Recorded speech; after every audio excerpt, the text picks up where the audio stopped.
des solutions. Oui. Vous savez, aujourd'hui, quand on voit l'ambiance du pays, je pense qu'il y a des questions à se poser.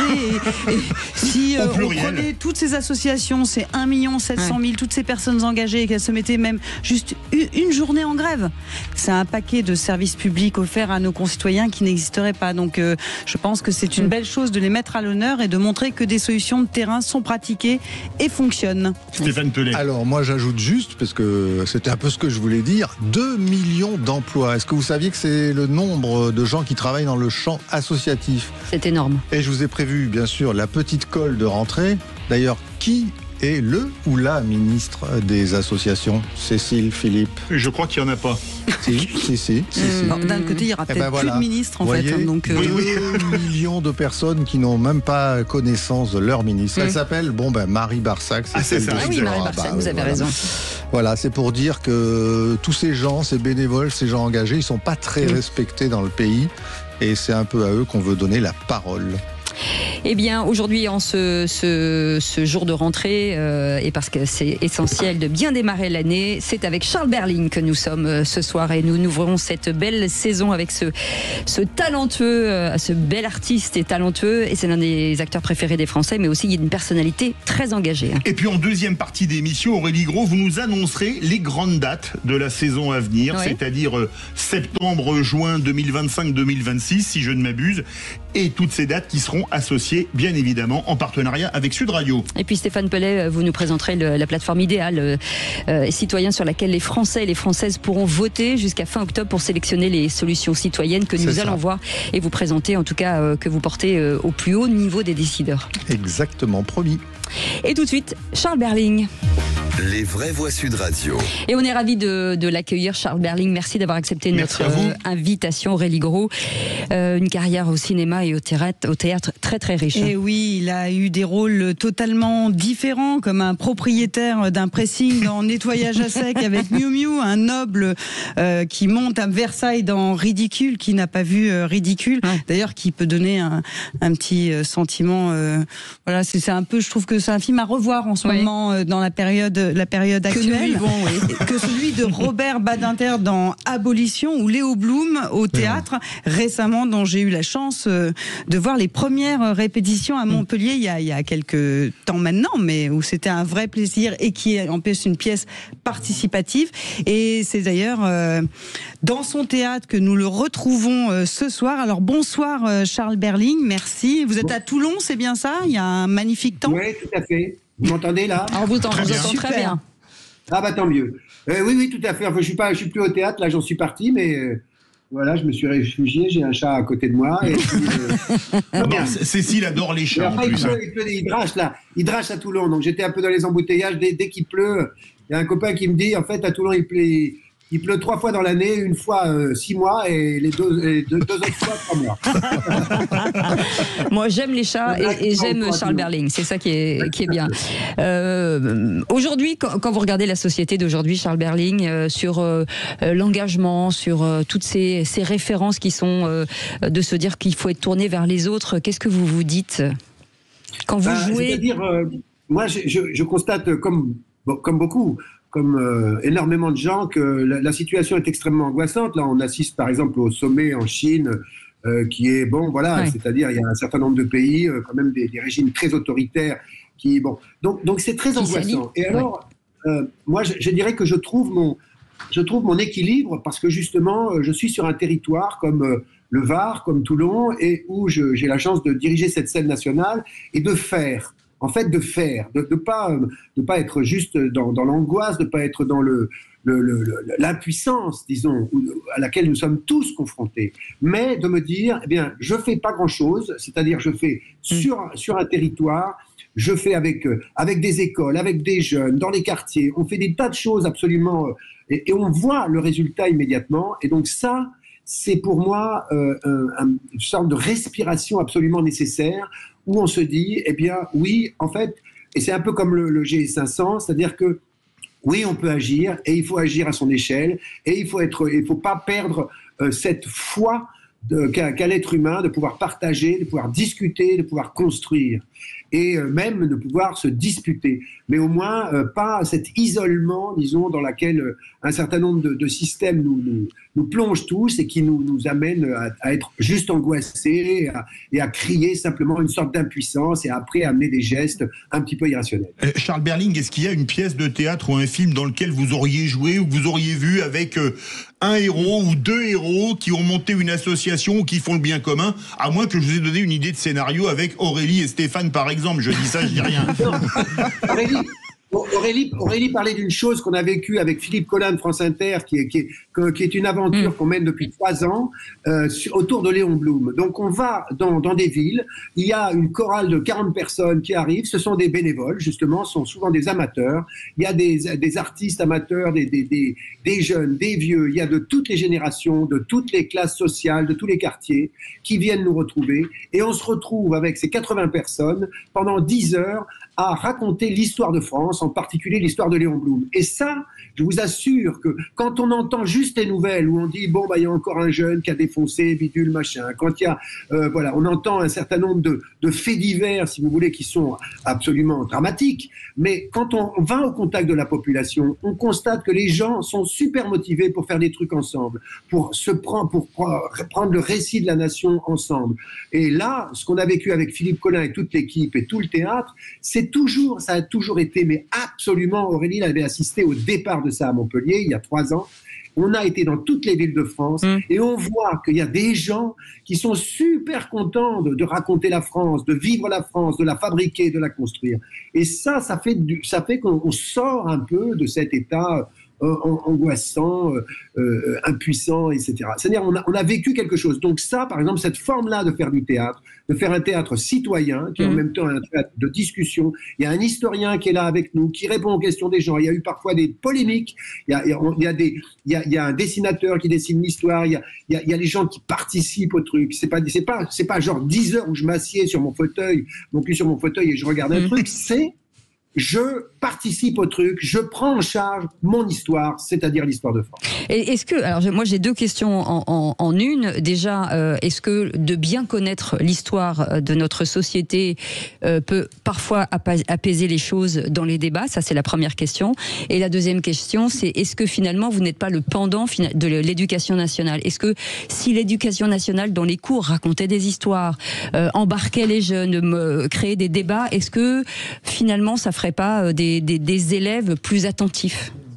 Moi, je pense que vous avez raison. La première chose, c'est que le savoir n'est jamais un obstacle, enfin, n'est jamais un obstacle, enfin, est toujours indispensable pour toute discussion.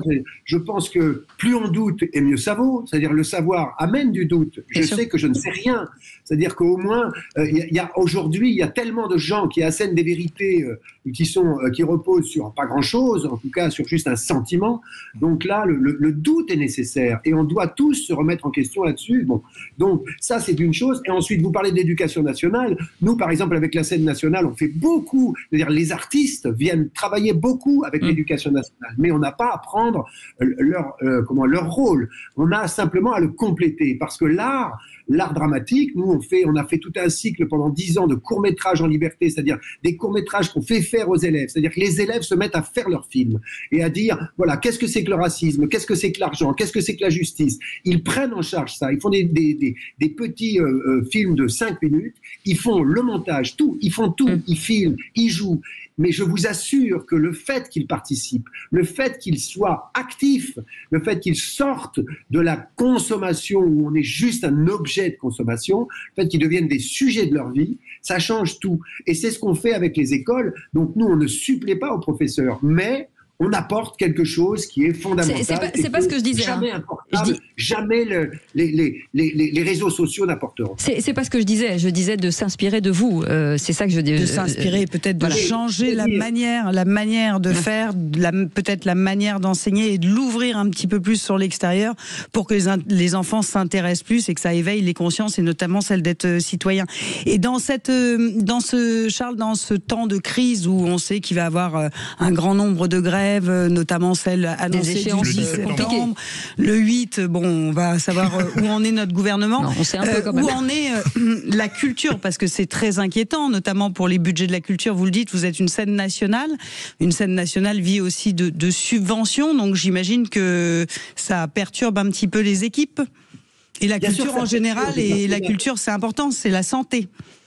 Tout à fait, je suis d'accord avec vous. Et je dirais qu'il est important que les gens comprennent une chose. C'est-à-dire qu'une scène nationale, par exemple, c'est pas juste faire une programmation. Parfois, j'entends des gens, parfois des politiques qui disent, bon, bah alors, montez un peu les prix, et puis basta, vous n'avez pas besoin d'être subventionné. Je dis, attention à ce que vous dites. Parce que si vous dites ça, ça veut dire que tout le travail qu'on fait dans les quartiers, tout le travail qu'on fait avec la population, tout le travail qui fait qu'il y a une couche sociale qui peut aller avoir accès à la culture. On va dans les villages, dans le Var, on va partout, si vous voulez. Ce travail-là ne peut pas se faire parce qu'on va faire payer 150 balles à quelqu'un. Non, si on fait un grand concert, ok, sur une place, d'accord, je comprends très bien ce genre d'économie. Et je la pratique aussi, donc je comprends. Mais je pratique aussi le service public. Ça s'appelle un service public. Ça s'appelle comment faire pour que la démocratie, elle repose. Ça vient de loin, ça vient de De Gaulle. Encore une fois, je me sors des citations de De Gaulle à tous ces gens de droite qui ne croient plus au subventionnement de la culture pour leur dire, regardez ce qu'a dit De Gaulle en sortant de la guerre de 45 et regardez où nous en sommes aujourd'hui. Je suis d'accord que c'est peu. Je suis d'accord que nous ne sommes pas, je veux dire, on va pas prendre une décision qui va sauver le monde demain. Mais je pense que toutes ces petites actions, elles continuent à défendre l'idée de la démocratie, de la liberté fondamentale du citoyen et de sa prise de conscience de ce qu'est une liberté. Quand on commence à rendre les gens trop comme des consommateurs, quand on commence à les avilir, quand on commence à leur refuser de leur donner confiance, et donc à leur refuser l'accès à la culture ou à ne faire qu'un accès à la culture pour certains bourgeois, et bien je crois que c'est extrêmement dangereux.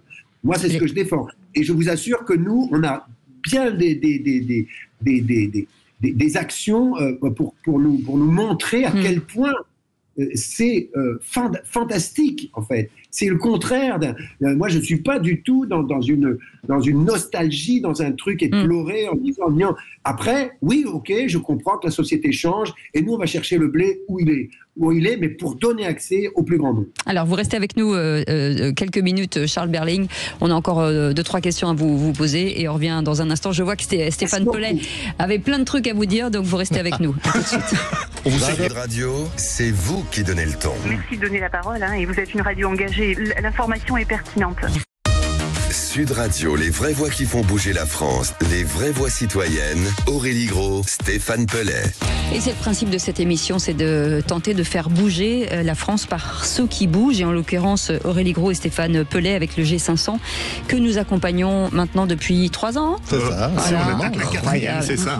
Il paraît pourtant que l'amour dure 3 ans. Non, c'est pas ça. Ça va. Non, c'est 7 ans. Plus je vous vois, plus je vous aime en fait. C'est ça, quand on a passé les 3 ans, c'est à vie. Ouais, c'est à vie. Cœur sur vous. Et voilà, les amis, on n'est pas tout seul. Avec Philippe David, bien entendu, puisque nous avons un invité de choix. Et moi, je pourrais l'écouter pendant des heures. Charles Berling qui est avec nous. Peut-être Stéphane Pellet. Bonsoir Charles. Donc vous êtes l'ambassadeur notamment du G500 en dehors de toute votre grande carrière. Et il y a déjà une forme d'héroïsme là-dedans, mais moi j'ai remarqué que vous aviez ce goût pour des héros. On parle à Badinter, l'abolition, on parle de Léon Blum, enfin tous ces... Bon, bien sûr, c'est un des principes du spectacle de s'appuyer sur des héros, mais vous trouvez pas qu'en ce moment, notamment en politique, on n'en a plus vraiment, quoi. Hein, ça vole pas très haut, quoi. Et ça manque peut-être aux Français, non ? Je comprends, je suis d'accord, mais après, je pense il faut les trouver, il faut les faire émerger. Je sais pas quoi dire. Je ne veux pas être dans un discours nostalgique. C'est vrai que des hommes comme Robert Badinter, Léon Blum, Jean Moulin, enfin, il y a dans l'histoire des gens qui ont eu le courage. C'est ça qui me donne du courage, par exemple, en ce moment. Quand on a fait l'histoire de Léon Blum, on se dit, avec Philippe Collin, on se disait, le mec, en 39, il assure, hein. Il va à Rion, il se défend devant Pétain, devant Hitler. Ok, super, il est juif, il finit à Buchenwald. Ok, super, le mec, jamais, il ne renonce à ses idéaux et jamais il dit la vie est pourrie, les hommes sont pourris, les Allemands sont tous des enfoirés. Non, jamais il ne cède à ça. Je trouve ça extraordinaire. Donc, ces grandes figures dont vous parlez, je pense qu'il faut continuer à les raconter, continuer à les faire parler, continuer à les écouter et à les faire écouter parce que ça me paraît être une lumière et donc de la joie, quoi. En fait, c'est de la joie. Moi, je trouve que le monde est tellement angoissant, il est tellement décliniste, surtout en Occident, comme on dit. Il faut croire dans un certain nombre de valeurs, il faut les défendre et il faut se référer à ces gens. Il y a Robert Badinter bientôt va rentrer au Panthéon. Moi, je m'en réjouis. On va faire quelque chose pour lui, justement, début en octobre, parce que il est bon de célébrer ces grandes mémoires. Après, vous l'avez dit. Quand je trouve à la mort de Robert Badinter, qui était un homme absolument que j'aimais profondément, eh bien, j'ai compris qu'il y a un tournant qui était en cours, c'est-à-dire quelque chose comme un des derniers survivants de cette conscience morale très forte issue de la Seconde Guerre mondiale. Et ces gens-là ont disparu. Avec lui, c'est un des derniers qui disparaît, une des grandes voix comme ça. Mais ça ne veut pas dire qu'il n'y a pas des jeunes qui vont revenir avec justement un certain nombre d'affirmations de valeurs. Charles Berling, c'est universel et intemporel. Pardon de vous couper, c'est là que je voulais en venir aussi. On n'est pas là pour parler politique, mais est-ce que c'est la fonction non plus qui est pas un peu dévoyée? Est-ce que Robert Badinter, avec les réseaux sociaux, avec la violence, est-ce qu'il aurait pu accomplir tout ça? Est-ce que le fait finalement d'être un peu plus enfeutré, moins exposé au public, est-ce que cette violence, cette haine, finalement on finit par baisser les bras en fait? Je vais avouer une chose, et Charles Berling qui a de la culture ne me contredira peut-être pas, moi j'aurais rêvé de Clémenceau sur les réseaux sociaux en ce qui me concerne, parce qu'il avait un humour tellement trucidant que ça j'en aurais rêvé. Très drôle. Mais est-ce que c'est pas ça qui a tué le jeu finalement? Je pense que vous faites partie, la radio libre, la radio publique, c'est-à-dire qu'il y a un certain nombre de médias, comme les journaux, comme les télés, comme les radios, en dehors des réseaux sociaux, font partie d'outils, pour moi, qui fabriquent les démocraties. Et que si on laisse simplement au consumérisme, aux forces de l'argent, disons aux gens qui fabriquent des médias juste pour faire du pognon et pas pour fabriquer un état d'esprit, fabriquer une équipe, etc. Si on fabrique pas, si on préserve pas ça, si on se bat pas pour ça, pour cette pluralité-là fondamentale qu'on a, nous, par exemple, encore dans la société française, eh bien, je trouve que c'est extrêmement dangereux. En effet, vous avez raison, il s'agit aussi des outils qui sont propres à la démocratie. Et il faut les préserver, il faut les défendre. En fait, il faut les défendre. Mais là aussi, je me réfère à Bloom, dans chaque période, dans chaque époque, il faut accepter un certain nombre de combats joyeux, de combats fraternels, de combats. C'est sûr, parce qu'il y a toujours eu, chez l'homme, Edgar Morin en parle très bien, Thanatos, Eros, il y a les forces de la vie, et elles s'affrontent. Et oui, il y a la guerre, il y a la paix, c'est normal, mais après, il faut choisir ce qu'on a envie de faire dans la vie et ce qu'on a envie de défendre. Moi, j'ai envie de défendre, d'être bien au soleil et de s'embrasser et puis d'être ensemble. Embrassons-nous, Charles. Au soleil de Toulon. Ça existe aussi. On vient de le vivre. Voilà, j'étais en Corse là, il n'y a pas longtemps. J'ai rencontré des artistes corses dans des villages absolument fantastiques. Ils font de l'artisanat, ils font de l'agriculture biologique, ils chantent. C'est bon. Moi, j'adore les Corses pour ça. Foutons-leur la paix, laissons-leur parler corse et puis c'est beau, quoi. Je trouve ça magnifique. En tout cas, préserver toute cette pluralité, cette diversité. Merci mille fois, Charles Berling, d'avoir accepté. Non. On aime ça. En même temps, vous êtes là pour ça aussi. En tout cas, merci de cet engagement et merci. J'adore son rire. Très communicatif. Merci, à très bientôt. En tout cas, on vous souhaite. Avec un ambassadeur comme ça. Ça va durer. Merci d'avoir accepté notre invitation et pour venir quand vous voulez. Vous êtes le bienvenu. Charles. Bien entendu, Stéphane Pellet, pour sélectionner parmi les 200 propositions, celles que les Français veulent porter au plus haut niveau, déjà 800 votants. Eh ben oui, je voulais qu'on y revienne parce que vous savez que c'est la rentrée, que donc on veut prendre des bonnes résolutions, mais en même temps on va peut-être changer de gouvernement, de Premier ministre, etc. Donc il va falloir dans leurs escarcelles qu'ils aient des nouvelles propositions. Et vous savez qu'avec toute l'élaboration, toutes les étapes régionales que Sud Radio d'ailleurs a suivies, et puis le sommet citoyen en juin à Lille, il y a eu donc près de 200 propositions fabriquées par des associations, des citoyens, des ONG. Vous pouvez aller plein de thématiques thématiques différentes. Hein. Voilà, sur une douzaine de grandes thématiques. Ça va de Handicap, l'international, comme on disait tout à l'heure, les autocraties contre les démocraties, jusque santé, culture, handicap, et puis justice, institutions, etc. Et donc ces propositions, les Français peuvent les trier, les hiérarchiser de façon à ce qu'on fasse sortir les meilleurs, qu'on puisse les porter dans une sorte de plateforme programmatique. Et vous avez bien compris que dans une période dans laquelle on va rentrer, c'est-à-dire celle où il y aura des élections locales, des élections nationales, ça sera bien pratique. Et donc, il y a un site internet pour aller voter. C'est idéal-citoyen avec un s.fr. Tiré du 6. Tiré du 6, pardon. Exactement. Alors maintenant, c'est moi qui fais des sites internet. Et au menu, il va y avoir encore un G500 citoyen au début fin du printemps, début de l'été. C'est un peu à cheval. On l'espère, mais on est aussi dans une période qui sera très électorale, donc il faut faire gaffe. On va voir. On est dans la transition. On va voir si ça va flamber.